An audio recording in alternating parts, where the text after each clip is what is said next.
తండ్రి దేవుని నుండి ప్రభు అయిన యేసుక్రీస్తు నుండి కృపయు సమాధానములు మీకు కలుగునుగాక. ఆమేన్. దయచేసి కూర్చునండి.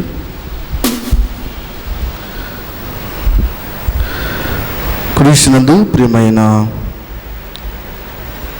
దేవుని బిడ్డలారా, ప్రభు అయిన యేసుక్రీస్తు వారి పరిశుద్ధ నామములో మీకందరికీ ఈ ఉదయకాలపు శుభములు వందనములు తెలియచేస్తున్నాను. మొదటిగా దేవుని వాక్యమును మీతో పంచుకోవడానికి త్రియేక దేవుడు నాకు ఇచ్చిన తరుణం బట్టి ప్రభువుకి ఎంతగానో కృతజ్ఞుడనై ఉన్నాను.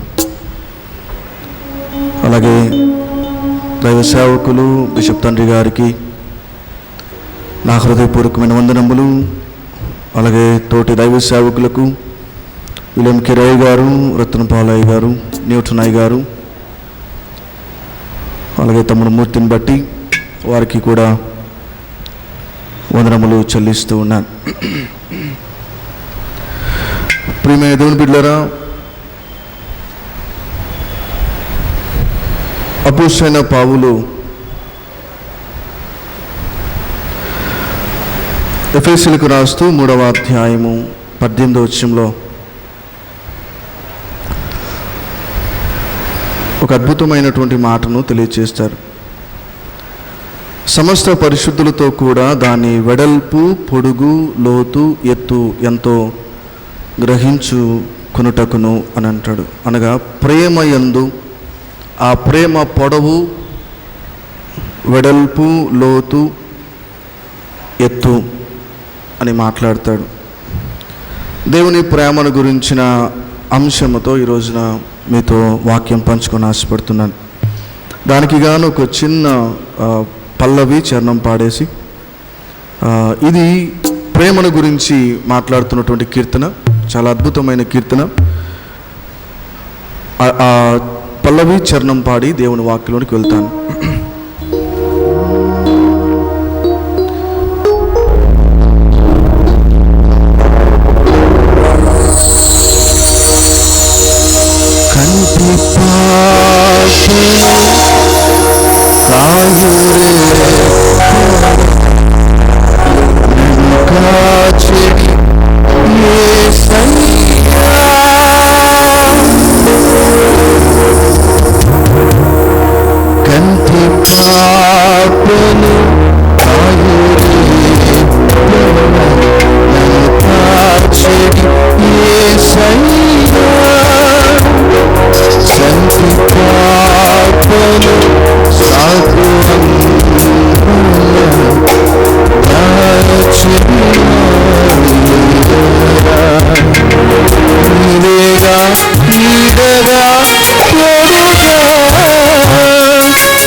సహనము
Meir Ben Isaac Nehorai,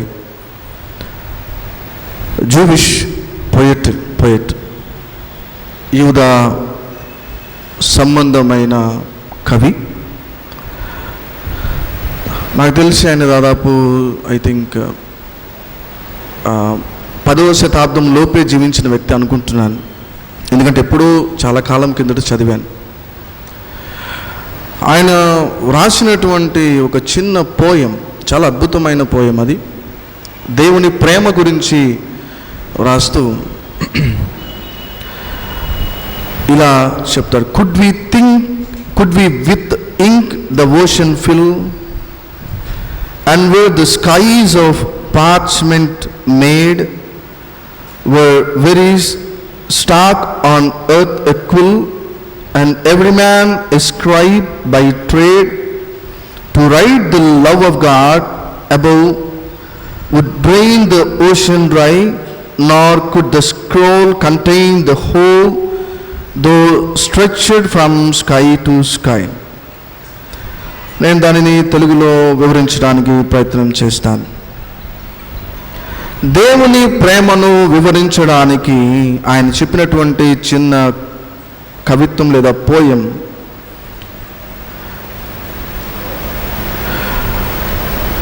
ఈ విశ్వం లేదా ఈ ప్రపంచంలో ఉన్నటువంటి సముద్రము మొత్తం ఇంకుగా మారి, ఈ ప్రపంచంలో ఉన్న సముద్రమంతా ఒక ఇంకుగా మారి, ఈ ఆకాశము ఈ విశాలమంతా కూడా ఒక కాగితముగా మారి, ఈ ఆకాశము విశాలమంతా కూడా ఒక కాగితంగా మారి, ఈ ప్రపంచంలో ఉన్న ప్రతి చెట్టు ఒక కలమై, ఈ ప్రపంచంలో ఉన్న ప్రతి చెట్టు ఒక కలముగా మారి, ఈ సముద్రమంతా కూడా సిరగా మారి, సిర అంటే ఇంకు, ఆకాశమంతా కూడా ఒక కాగితంగా మారి, ఒకవేళ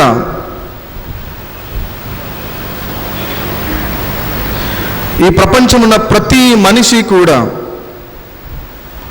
ఒక శాస్త్రి అనగా లిఖించే వ్యక్తిగా మారి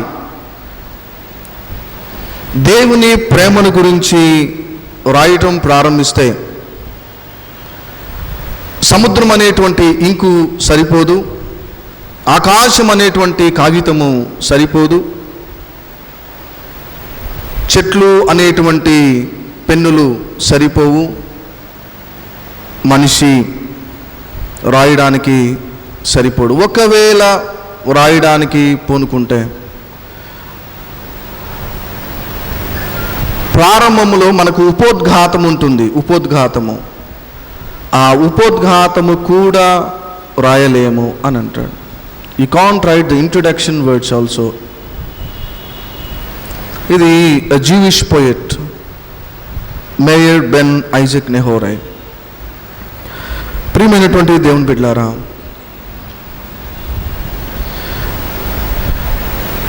దేవుని ప్రేమను గురించి వివరించడానికి, దేవుని యొక్క కృపను గురించి వివరించడానికి మన జీవితము సరిపోదు. ఇంకా చెప్పాలంటే జ్ఞానము సరిపోదు. అపోస్తలుడైన పౌలు ఎఫెసీయులకు రాస్తూ 3వ అధ్యాయము 19వ వచనంలో ఏమంటాడంటే, ఎఫెసీయులకు రాసిన పత్రిక 3వ అధ్యాయం 19వ వచనం, జ్ఞానమునకు మించిన క్రీస్తు ప్రేమను తెలుసుకొనుటకును. జ్ఞానమునకు మించిన క్రీస్తు ప్రేమ, జ్ఞానమునకు మించిన క్రీస్తు ప్రేమ. నోట్ డౌన్ చేసుకోండి. క్రీస్తు ప్రేమను తెలుసుకోవడానికి ఈ లోక జ్ఞానము సరిపోదు.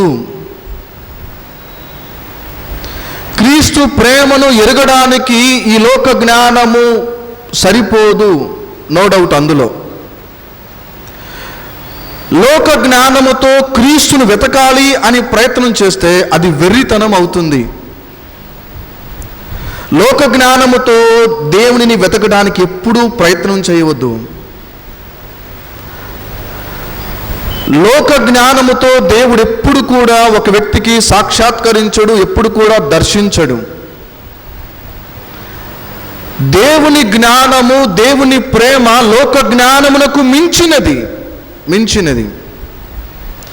దానిని కనుగొనాలి అనంటే యూ నీడ్ టు ప్లౌ, దానిని తవ్వుకుంటూ వెళ్ళాలి. అందుకే భక్తుడు అంటాడు, దేవుని ప్రేమ ఇదిగో జనులారా భావంబు నన్ను తెలియరే, కేవలము నమ్ముకొనిన పరలోక జీవంబు మనకబ్బును. దేవుని ప్రేమ అది లోక జ్ఞానముతో, అందుకే లోక జ్ఞానము చేత దేవునిని ఎరుగకున్నది అని అంటాడు. అపోస్తలుడైన పౌలు కొరింథీయులకు రాస్తూ మొదటి పత్రిక 1వ అధ్యాయములో 20వ వచనం చదువుతాను. అపోస్తలుడైన పౌలు కొరింథీయులకు రాసిన మొదటి పత్రిక 1వ అధ్యాయము 20వ వచనం, జ్ఞాని ఏమయ్యను, శాస్త్రి ఏమయ్యను, ఈ లోకపు తర్కవాది ఏమయ్యను, ఈ లోక జ్ఞానమును దేవుడు వెర్రితనముగా చేశాడు.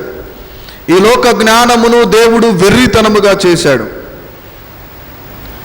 21వ వచనం, దేవుని జ్ఞానానుసారముగా లోకము తన జ్ఞానము చేత దేవునిని ఎరుగకుండినందున. లోకము తన జ్ఞానము చేత దేవునిని ఎరుగకుండినందున అని అంటాడు. నీవు దేవుని దగ్గరకు రావాలి, దేవుని ప్రేమను చూడాలి, దేవునిని లోతుగా తెలుసుకోవాలి అని నీవు అనుకుంటే నీ లోక జ్ఞానాన్ని పక్కన పెట్టి నేను అల్పుడను, అయోగ్యుడను అని దేవుని చెంతకు నిన్ను నీవు తగ్గించుకొని వచ్చి నీ లోక జ్ఞానమును పక్కన పెట్టి దేవుని జ్ఞానము దగ్గరకు వచ్చి నన్ను దర్శించు నాయనా అని అంటే అప్పుడు దేవుడు దర్శిస్తాడు. లోకము తన జ్ఞానము చేత దేవునిని ఎరుగకున్నది. కొరింథీ పట్టణానికి చెప్తాడు అపోస్తలుడైన పౌలు, కొరింథీ బిలీవర్స్ ఆర్ ఇంటలెక్చువల్స్. జ్ఞానవంతులకే జ్ఞానాన్ని బోధించేవారు కొరింథీ పట్టణస్థులు. క్రొత్త విషయం ఏమైనా ఉన్నదా అని వెతికేటువంటి వారు కొరింథీ పట్టణస్థులు. వారిని చూస్తూ అంటాడు పౌలు, మీ జ్ఞానము చేత క్రీస్తుని మీరు ఎరుగకున్నారు, దేవుడు మీ జ్ఞానాన్ని వెర్రితనముగా చేశాడు. ప్రియమైన దేవుని బిడ్డలారా, అదే పౌలు అంటున్నాడు, ఆ జ్ఞానము చేత దేవుని ప్రేమను మీరు తెలుసుకోలేకపోతున్నారు. ఎఫెసీ సంఘముతో అపోస్తలుడైన పౌలు మాట్లాడుతున్నాడు.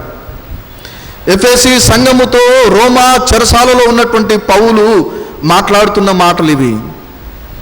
ఎఫెసీ సంఘముతో చెరసాలలో ఉండి నీరో చక్రవర్తి కాలములో చెరసాలలో బంధించబడినటువంటి ఒక ఖైదీగా ఉన్నటువంటి అపోస్తలుడైన పౌలు మాట్లాడుతున్న మాటలు ఇవి. సంఘమును ఉద్దేశించి మాట్లాడుతున్నాడు. క్రీస్తు ప్రేమను నీవు ఎరిగినట్లయితే, క్రీస్తు ప్రేమను నీవు నిజంగా రుచి చూచినట్లయితే, దాని పొడుగు, దాని ఎత్తు, దాని వెడల్పు, దాని లోతు నీవు తెలుసుకోవాలి. సంఘమును గురించి మాట్లాడుతూ పౌలు అదే చెప్తాడు. ప్రియమైన దేవుని బిడ్డలారా, అదే ఇక్కడ మాట్లాడుతూ అంటాడు కదా, మీరు పురుషుని యందు బలపరచబడాలి, క్రీస్తు మీ హృదయములో నివసించాలి, మీరు దేవుని సంపూర్ణత యందు పూర్ణులు కావాలి, ప్రేమ యందు వేరు పారాలి, స్థిరపడాలి అని అంటాడు పౌలు. దాని వెడల్పు, దాని పొడుగు, దాని లోతు, దాని ఎత్తు నీవు గ్రహించాలి. అందుకే పౌలు అంటాడు, జ్ఞానముకు మించిన క్రీస్తు ప్రేమను తెలుసుకోవడానికి నీకు శక్తి కావాలి. ఇది అదే అంటాడు, జ్ఞానముకు మించిన క్రీస్తు ప్రేమను తెలుసుకొనుటకును తగిన శక్తి కలవారు కావాలనని నేను ప్రార్థన చేయుచున్నాను. I have been kneel down and praying to know the love of God, to know the power. జ్ఞానముకు మించిన దేవుని ప్రేమను తెలుసుకోవడానికి మీకు శక్తి కావాలి. అదేంటండి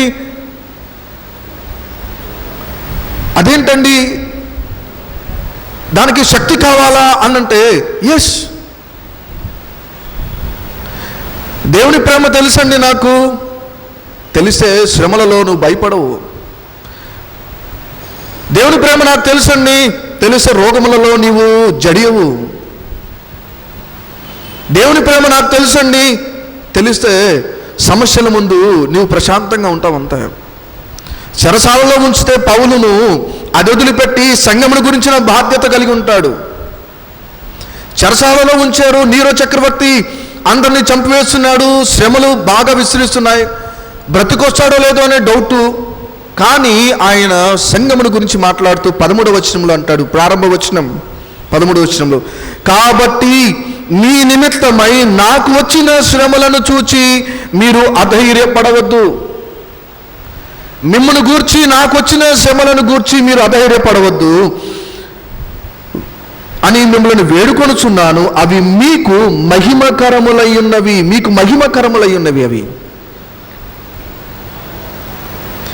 అవి మీకు ఆశీర్వాదము. చెరలో ఉన్న పౌలు మాట్లాడుతున్న మాటలు. ఒక సంఘమునకు తండ్రిగా ఉన్నటువంటి పౌలు కృంగిపోవడం లేదు ఎక్కడ. If you see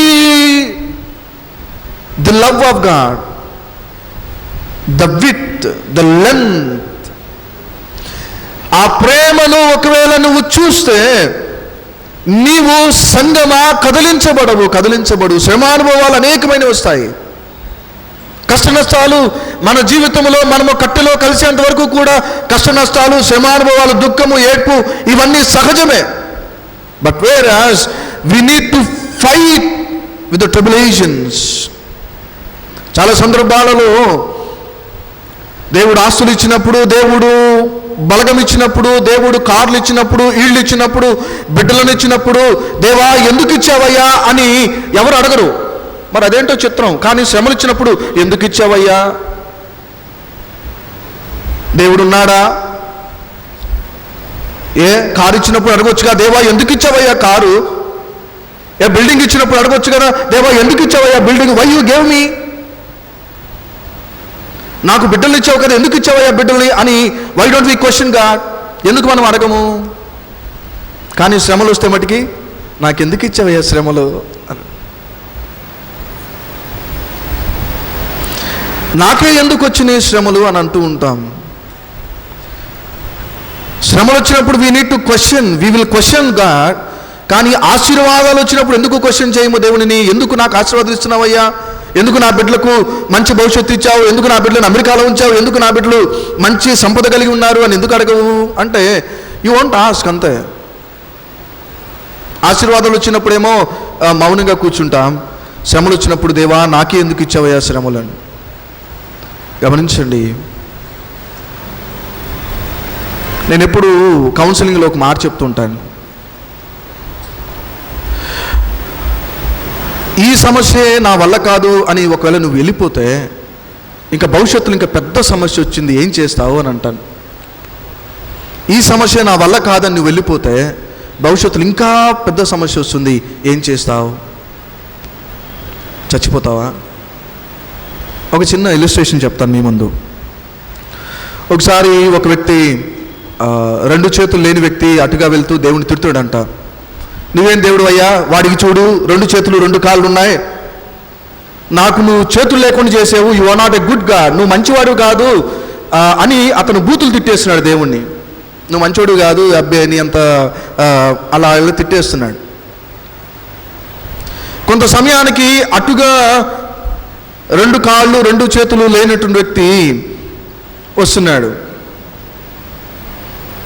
2 కాళ్ళు 2 చేతులు లేని వ్యక్తి అటుగా వస్తుంటే అతను అంటున్నాడు కదా, అతను ఆ ఎదురుపోయినటువంటి వ్యక్తిని చూసి అంటున్నాడు, అయ్యా ఇతను కూడా తిట్టాడు. తిడుతూ అయ్యా ఇక నయ్యం, మన్నించండి సారీ. ఆ వెళ్ళిపోయిన వ్యక్తి ఆ 2 కాళ్ళు 2 చేతులు లేని వ్యక్తిని చూసి అంటున్నాడు, అప్పుడు దాకా తిట్టి ఆ దాటి వెళ్ళిపోయిన తర్వాత మళ్ళీ దేవుని దగ్గర వైపు తిరిగి నువ్వు గొప్పోడు అయ్యా అంటున్నాడు. ఏరా అంటే, నాకన్నా నయ్య 2 కాళ్ళు ఇచ్చావు, వాడికి 2 కాళ్ళు లేవు 2 చేతులు లేవు, నా కొట్టి 2 చేతులు లేవు, నువ్వు గొప్పోడువి అని వెళ్ళిపోతున్నాడంట. ఈలోపు 2 కాళ్ళు 2 చేతులు లేని వ్యక్తి దేవుని దగ్గరకు వచ్చి అంటాడంట, నువ్వు నీ అంత వ్యక్తి ఇంకో ఎవరు లేరు, నువ్వు మంచోడివి కాదు, నువ్వు చాలా చెడ్డోడివి అని తిడుతున్నాడంట. ఏరా అని అంటే, వాడికి నయ్యం 2 కాళ్ళు అన్న ఇచ్చావు, నాకు అవి కూడా తీసేసావు, you are not a good God, నువ్వు మంచోడివి కాదు అన్నాను. సరే తిట్టేసి అటుగా వెళ్ళిపోయాడు. ఈలోపు ఒక వ్యక్తిని 4 మోసుకొస్తున్నారంట. 4 మోసుకొస్తున్నారు. అప్పుడు దాకా తిట్టిన వ్యక్తి అంటున్నాడంట, అయ్యా నువ్వు గొప్పోడు అయ్యా. ఏవయ్యా అంటే, 2 కాళ్ళు 2 చేతులు లేకపోయినా నా పని ఏదో నేను చేసుకుంటున్నాను, నా మొక్క ఏదో నేను గడుకుంటున్నాను, నా తిండి నేను చెప్తాను, ఒకడి మీద ఆధారపడకుండా చేశావు, నువ్వు గొప్పోడివి అని అన్నాడంటావు. వెళ్ళిపోయినాడు.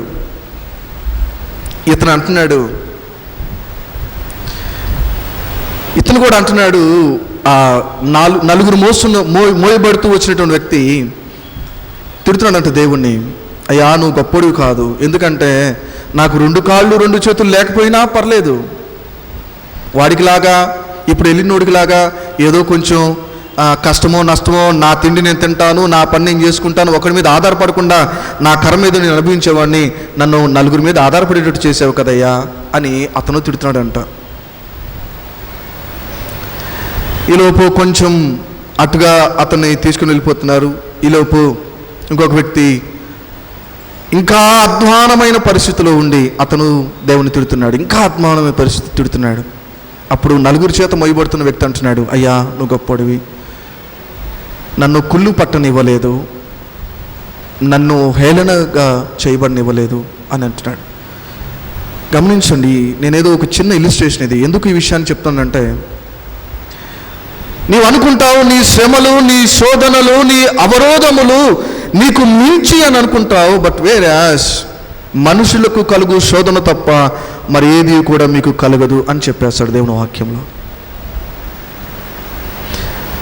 నాకు వచ్చే సమస్య నేను చాలా పెద్దది అని అనుకుంటాను, బట్ వేరాస్ నాకంటే ఇంకా శ్రమ అనుభవించేవారు బొచ్చెడు మంది ఉన్నారు. వెన్ కంపేరింగ్ విత్ దెమ్, వారితో పోల్చుకుంటే నేను ఒక చిన్న పిల్లవాడిని, ఐఎమ్ ఏ స్మాల్ కిడ్ అంతే. ఆ శ్రమానుభవాలలో you need to have the Christ love. దేవుడు ఎంతగా ప్రేమించాడు అనేది నువ్వు అర్థం చేసుకుంటే, ఈ దేవుని ప్రేమ ముందు నా శ్రమలు, నా ఆటంకాలు పెద్ద సమస్యలే కాదు అని అనేస్తావు. అందుకే ఆ సిలువను నువ్వు చూచినప్పుడు, ఆ శ్రమానుభవాలు ఒకసారి నువ్వు నీ ఆత్మీయ నేత్రములతో చూచినప్పుడు, నేను పొందుకునేటువంటి శ్రమలు క్రీస్తు శ్రమల ముందు నేను ఎదుర్కొనేటువంటి శ్రమలు చాలా స్వల్పమైనవి అని అనేస్తాం. ప్రియమైన దేవుని బిడ్డలారా, అదే అంటాడు పౌలు, జ్ఞానమునకు మించిన క్రీస్తు ప్రేమను తెలుసుకొనుటకు తగిన శక్తి గలవారు కావలెనని ప్రార్థించుచున్నాను. అప్పుడు ఏం జరుగుతుంది అనంటే, క్రీస్తు ప్రేమను నీవు చూసినప్పుడు automatically your knees will bend. సహజ సిద్ధంగానే నీ మోకాళ్ళు క్రీస్తు ఎదుట వంగిపోతాయి. సహజ సిద్ధంగానే నీవు సాష్టాంగపడిపోతావు. అపోస్తలుడైన పౌలు అంటున్నాడు, నేను ప్రార్థించుచున్నాను అని అంటాడు. ప్రార్థించుచున్నాను, ఇట్ సింబలైజెస్, అది ఏం తెలియచేస్తుందంటే, అపోస్తలుడైన పౌలు మోకాళ్ళు వేసి కన్నీటితో దేవుని సన్నిధిలో మోకాళ్ళు వేసి ప్రార్థన చేస్తాడు. బట్ వేరాజ్ ఏ యూదుడు కూడా మోకాళ్ళు వేయడు, నిలవబడి ఆకాశం వైపు తలెత్తి 2 చేతులు ఆకాశం వైపు ఎత్తి ప్రార్థన చేస్తాడు యూదుడు. బట్ వేరాజ్ అపోస్తలుడైన పౌలు తనను తాను దేవునికి సమర్పించుకొని ప్రార్థించుచున్నాను అని అంటాడు. అంటే మోకాళ్ళు వేసి ఆయన పాదాల దగ్గర సాష్టాంగపడిపోయి ప్రార్థన చేస్తున్నాడు. ప్రియమైన దేవుని బిడ్డలారా, క్రీస్తు ప్రేమను నువ్వు తెలుసుకున్నప్పుడు నీకేమర్థమవుతుందో తెలుసా? నేను అల్పుడను అని తెలుసుకుంటావు. Who am I before God? నేను ఎవరినండి దేవుని ముందు?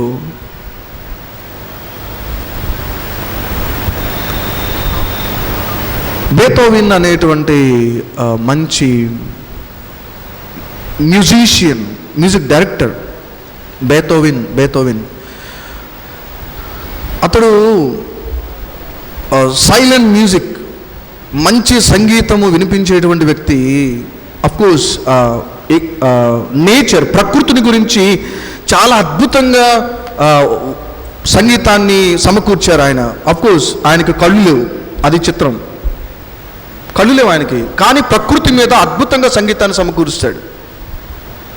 ఇది టెక్నాలజికల్ వరల్డ్ కాబట్టి మీరు ఇంటికి వెళ్ళిన తర్వాత మీరు సెర్చ్ చేయండి, బేథోవెన్ మ్యూజిక్ డైరెక్టర్. బేథోవెన్ సంగీతానికి ఆ బేథోకి ఒక ప్రోగ్రామ్స్ చేసేటప్పుడు అతనికి ఆర్కెస్ట్రల్ కండక్ట్ చేస్తుంటాడు. అతను ఆర్చురో టోస్కానిని ఇటాలియన్ కండక్టర్, అంటే ఇలాగా మ్యూజిక్ని కండక్ట్ చేస్తూ ఉంటారు వారు. ఫేమస్ అతను బేథోవెన్ సంగీతాన్ని వాయించేటప్పుడు ఆ ఆర్కెస్ట్రా మొత్తానికి ఆ ప్రోగ్రామ్ స్టార్ట్ చేస్తున్నప్పుడు అతను చెప్పేటువంటి మాట ఏంటంటే,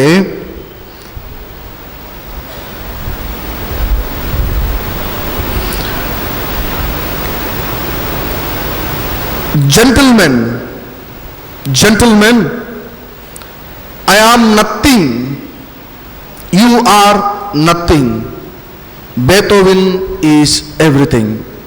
Gentlemen, I am nothing, you are nothing, Beethoven is everything. సహోదరులారా, నేను అల్పుడను, మీరు అల్పులే, కానీ బేథోవెన్ గొప్పవాడు అని అంటాడు. ఎందుకు అని అంటాడు అని అంటే, ఆ వాయించేటువంటి వారు వారి అటెన్షన్ని వారి సొంతగా వాయించడానికి అవకాశం ఇవ్వకుండా బేథోవెన్ యొక్క అటెన్షన్లోనికి, బేథోవెన్ ఎలాగ ఆలోచిస్తాడు, ప్రకృతిని చూసి ఎలాగున వాయిస్తాడో, ఎలాగున ఆ ఆర్కెస్ట్రాని తయారు చేశాడో, ఆ సంగీతాన్ని సమకూర్చాడో, ఆ బేథోవెన్ యొక్క అటెన్షన్లోనికి వెళ్ళాలి మనమంతా. ఎందుకొరకంటే ఇది మనది కాదు, ఇది కంపోజ్ చేసిన వాడెవరు? Beethoven. So we need to attentive. మనము మన సొంతది వాయించడానికి ఇక్కడికి రాలేదు, మన సొంతంగా నేను ఆర్కెస్ట్రా కండక్ట్ చేయడానికి నేను ఇక్కడికి రాలేదు. బట్ వేరాజ్ మనము బేథోవెన్ యొక్క సంగీతాన్ని సమకూర్చడానికి, బేథోవెన్ యొక్క సంగీతాన్ని ప్రజలకు వినిపించడానికి మనం వచ్చాము కనుక, gentlemen I am nothing, you are nothing, Beethoven is everything. ఆ బేథోవెన్ యొక్క ఫ్లో రావాలి అని, let Beethoven flow through their playing. వారు వాయించేటప్పుడు ఆ బేథోవెన్ యొక్క ఆలాపన, అతను క్రియేట్ చేసినటువంటి ఆ సంగీతము వారు వాయించే దాంట్లో నుంచి రావాలి బయటికి. అఫ్కోర్స్ అతను చాలా చాలా ప్రపంచవ్యాప్తంగా ఆర్కెస్ట్రాలు కండక్ట్ చేసిన వ్యక్తి. నేను ఎందుకు ఈ విషయాన్ని చెప్తున్నానంటే, దేవుని ప్రేమను మనము తెలుసుకుంటున్నప్పుడు మనలో ఉన్నటువంటి ప్రతి నరనరము, మనలో ఉన్నటువంటి ప్రతి యాటం, ప్రతి జీవము కూడా క్రీస్తు ప్రేమను గురించేటువంటి ఆ ఫ్లో అనేది రావాలి. అలా వచ్చిన వారే గొప్ప గొప్ప భక్తులు. అందుకే శ్రమానుభవాలలో వారు చాలా చాలా చాలా కృంగిపోకుండా అద్భుతముగా దేవుని సాన్నిధ్యంలో ఎదిగినటువంటిగా వారు ఉంటున్నారు. ప్రియమైన దేవుని బిడ్డలారా, అందుకే మనము సువార్త పాఠంలో అదే మనం చూస్తాం. లూకా సువార్త 7వ అధ్యాయము 11వ వచనం నుంచి 17వ వచనం వరకు మనం అదే చూస్తాం. ఒక విధవరాలు యొక్క పరిస్థితి. She is a widow. భర్త చనిపోయాడు, కుమారుడు చనిపోయాడు. ఇన్ ఏ పేట్రియార్కల్ సొసైటీ, పురుషాధిక్యత ప్రపంచము, ఒక్కతే ఉన్నది. She is crying about her son. ఆమె కుమారుని కొరకు ఆమె ఏడుస్తుంది. కుమారుడు చనిపోయాడు, ఏడుస్తుంది. ఒక భక్తుడు అంటాడు, షీ నో క్రైస్ట్. ఆమె క్రీస్తు గురించి తెలుసుకున్నది, క్రీస్తును ఆమె ప్రార్థన చేస్తూ ఉన్నది. ఇక నాకెవరు దిక్కునాయనా అని షీ ఈజ్ వీపింగ్. ఆమె ఏడుస్తున్నది అని అంటాడు. అది ఎరిగిన దేవుడు ఆ నాయీన్ అనేటువంటి ప్రాంతానికి వచ్చి ఆ కుమార్ని స్వస్థపరచడం మనం చూస్తాం. లూకాసు వార్త 7వ అధ్యాయము 11వ వచనం నుంచి 17వ వచనం వరకు ఉన్న భాగంలో, వెంటనే ఆయన నాయీనను ఒక ఊరికి వెళ్ళుచుండగా, వెంటనే అయిపోయింది అక్కడ, వెంటనే బయలుదేరి వెళ్ళిపోతున్నాడు. నాయీనను ఊరికి వెళ్తున్నాడు. అప్పటికి శిష్యులు బహుజను సమూహము ఆయనను వెంబడిస్తున్నా కూడా ఆయన వెంటనే బయలుదేరి వెళ్ళిపోయాడు. ఊరి గవిని దగ్గరకు వచ్చేసాడు. ఊరి గవిని దగ్గరకు వచ్చినప్పుడు ఒకడు ఊరి వెలుపలకు మోసుకొని పోవచ్చున్న ఒక పిల్లవాడిని, అతని తల్లికి అతడొక్కడే కుమారుడు, ఆమె విధవురాలు. ఆ ఊరి జనులు అనేకులు ఆమెతో కూడా ఉండిరి. ఆయన, చిన్నవాడా లెమ్మని నీతో చెప్పుచున్నాననగా ఆ చనిపోయిన వాడు లేచి కూర్చుండి మాట్లాడసాగాను. ఇక్కడ ఒక థియాలజికల్ వేదాంతపరమైనటువంటి ఒక విషయం ఏంటంటే, it's a messianic mission. Messiah యొక్క పరిచర్య ఇది తెలియచేస్తుంది. మెస్సియా గురించినటువంటి సూచన, మెస్సియాను గురించినటువంటి అవగాహన వీరు తెలుసుకోవాలి కనుక దేవుడు అక్కడ అద్భుతం చేశాడు. నా ప్రధానమైన అంశము ఈ మెస్సియానిక్ మిషన్ కాదు కాబట్టి నేను దాని ప్రక్కన పెడుతూ, ఆ విధవరాలి యొక్క శ్రమానుభవాలను, ఆ వేదనలను చూచిన దేవుడు వెంటనే బయలుదేరి అక్కడికి వస్తాడు. ఒక విషయాన్ని చెప్తాను, వినండి. Of course no one knows your trials. నీ శ్రమలు, నీ వేదనలు, నీ కష్టాలు ఎవరికి తెలియకపోవచ్చేమో, but whereas God only knows. దేవుడికి మాత్రమే తెలుస్తుంది. నీవు చేయవలసిన పని ఒకటే, దేవుని సన్నిధిలో ముఖాళ్ళుని ప్రార్థన చేయడమే. ఈ విధవరాలికి ఎవరూ లేరు, ఆమె ఒక్కతే ఉన్నది. తన భర్తను కోల్పోయినది, తన కుమారుని కోల్పోయినది. పితృస్వామ్య సమాజంలో పురుషాధిక్యత సమాజంలో ఆమె ఉంటున్నది, ఒంటరిగా ఉంటుంది. ఆమె ఏడుస్తుంది, బోరున ఏడుస్తుంది. ప్రేమ దేవుని బిడ్డ, నేను ఒక 2 ఇలిస్ట్రేషన్స్ని నేను మీ ముందు ఉంచుతాను. ఆమె సిచ్యువేషన్ తెలియచేయడానికి 2 ఇలిస్ట్రేషన్స్ నేను మీ ముందు ఉంచుతాను. ఒక తల్లి తన బేబీ, తన కుమారుడు టైఫాయిడ్ జ్వరముతో చనిపోతుంది. అలాగే రెండవ కుమారుడు కొంచెం జ్వరంతో బాధపడుతున్నారు. డాక్టర్ వచ్చి చూసి ఇతనికి కూడా ఇద్దరు కుమార్తెలు, ఈమెకి కూడా టైఫాయిడ్ ఉంది అని చెప్పాడు. అప్పుడు ఆమె పరిస్థితి ఏంటో ఊహించండి ఒకసారి. ఆల్రెడీ మొదటి కుమార్తె టైఫాయిడ్తో చనిపోయింది, రెండో కుమార్తె కూడా టైఫాయిడ్ అని చెప్పారు. What is the situation? ఆమె ఎలా ఆలోచిస్తుందో ఒకసారి ఊహించండి. రెండో విషయం చెప్తాను. ఒక యవనస్తుడు ఎగ్జామ్స్ రాశాడు, 2 సార్లు రాశాడు, 2 సార్లు పాస్ అయ్యాడు.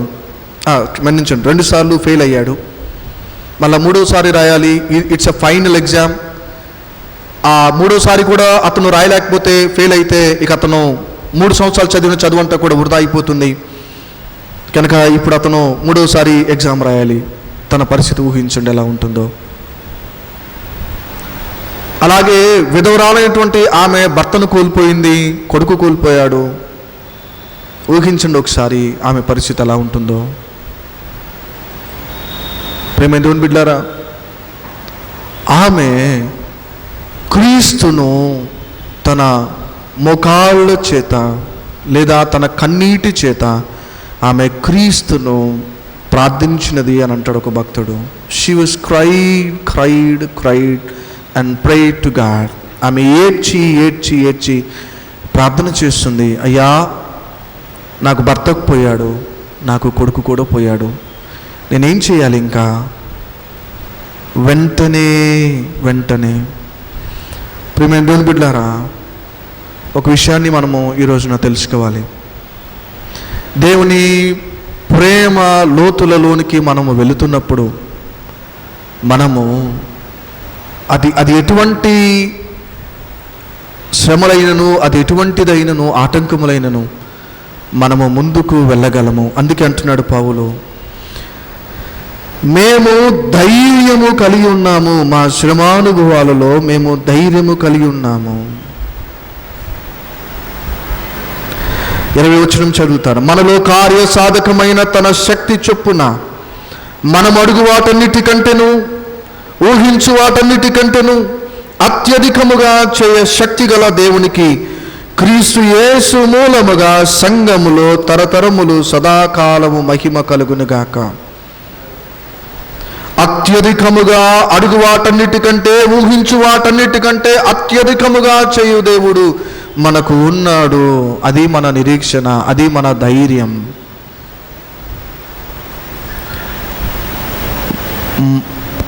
ఒక భక్తుడు, నేను ఈ మధ్యకాలంలో ఒక చిన్న పాట విన్నాను. ఆ పాటలో ఒక చిన్న చరణం ఏంటంటే, కొలువు చేసి ప్రేమించినావు,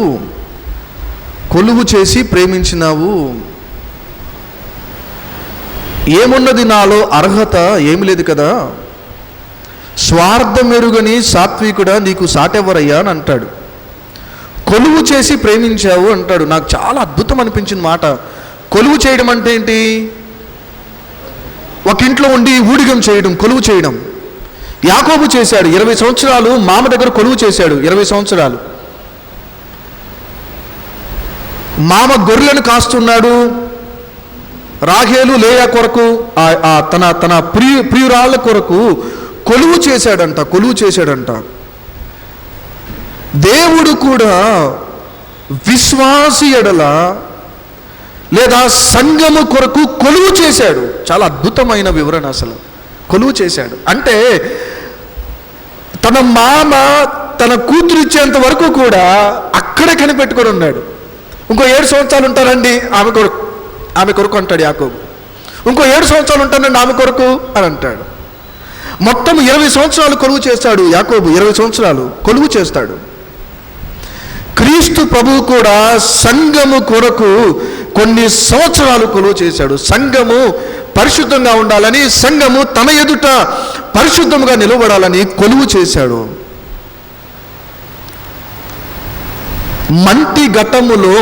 మంటి ఘటములో మహిమను నింపిన వ్యక్తి దేవుడు. మంటి ఘటము, actually this is a flesh, మట్టి. ఈ మట్టి ఘటములో మహిమతో నింపాడు అని అంటాడు. మహిమతో నింపాడు. పౌలు కొరింథీయులకు రాసి అదే చెప్తాడు, ఈ మంటి ఘటములో క్రీస్తు జీవం ఉన్నది కనుక నేను ధైర్యముగా ఉన్నాను అని అంటాడు. ఈ మంటి ఘటములో క్రీస్తు మహిమ ఉన్నది, క్రీస్తు జీవము నాలోనికి ప్రసరింపబడింది కనుక నేను ధైర్యముగా ఉన్నాను అని అంటాడు. నేను ధైర్యంగా ఉన్నాను. ఎస్, కొలువు చేసి ప్రేమించినావు, కోరదగినది ఏముంది నాలో, స్వార్థమెరుగని సాత్వికుడా నీకు సాటెవ్వరు. కొలువు చేసి ప్రేమించావు, స్వార్థమెరుగని సాత్వికుడా నీకు సాటెవరయ్యా. కొలువు చేసి ప్రేమించావు. క్రీస్తు ప్రేమ అంత గొప్పది, అంత గొప్పది. ప్రేమ దేవుని బిడ్డలారా, ఆ ప్రేమను నువ్వు నిజముగా రుచి చూడాలి అని ఈరోజు నా దైవ సేవకునిగా మిమ్మల్ని కోరుతున్నాను.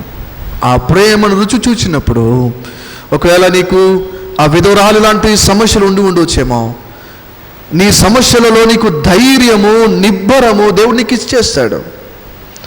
ఒకవేళ కాదు అని అనుకున్నా నీ సమస్యలలో పరిష్కారాన్ని దేవుడు నీకు ఇచ్చేస్తాడు, నో డౌట్ అందులో. ఒకవేళ నువ్వు చెరసాల లాంటి ఆటంకాలలో ఉన్నప్పటికీ ఆయన నీకు ధైర్యాన్ని ఇచ్చి నిన్ను నడిపిస్తాడు.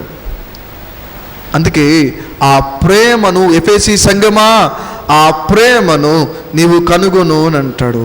అంతరంగ పురుషుని యందు నీవు శక్తి కలిగి ఉండు, ఆత్మచేత నడిపించబడు అని అంటాడు. అందుకే జ్ఞానముకు మించిన దేవుని ప్రేమను కనుగొనాలి అంటే నీకు శక్తి కావాలి. అంతరంగ పురుషుని బలము, ఆత్మీయ శక్తి నీకు కావాలి. అందుకనే ఆత్మీయ స్థితిలో, ఆత్మీయ పోరాటంలో, ఆత్మీయమైనటువంటి జీవనములో దేవునికి నీవు ఇంకా దగ్గరగా వెళుతున్న కొలది నీవు పౌలు చెప్పినట్లుగా దాని లోతు, ఎత్తు, పొడవు, వెడల్పు నీవు కనుగొనగలవు. అప్పుడు అద్భుతమైనటువంటి ఆత్మీయ స్థితిలోనికి నీవు వెళ్ళిపోతుంటావు. గొప్ప గొప్ప అనుభవాలను నువ్వు చూస్తూ ఉంటావు. విశ్వాసములో అధిక మెట్లోనికి వెళ్తూ ఉంటావు. అలాగన ఉండడానికి పరిశుద్ధాత్మ దేవుడు మనకు సహాయం చేయనుగాక. ఆమెన్. సమస్త జ్ఞానమునకు మించిన దేవుని సమాధానము యేసు క్రీస్తు వలన మీ హృదయములకు, మీ తలంపులకును కావలి ఉండునుగాక.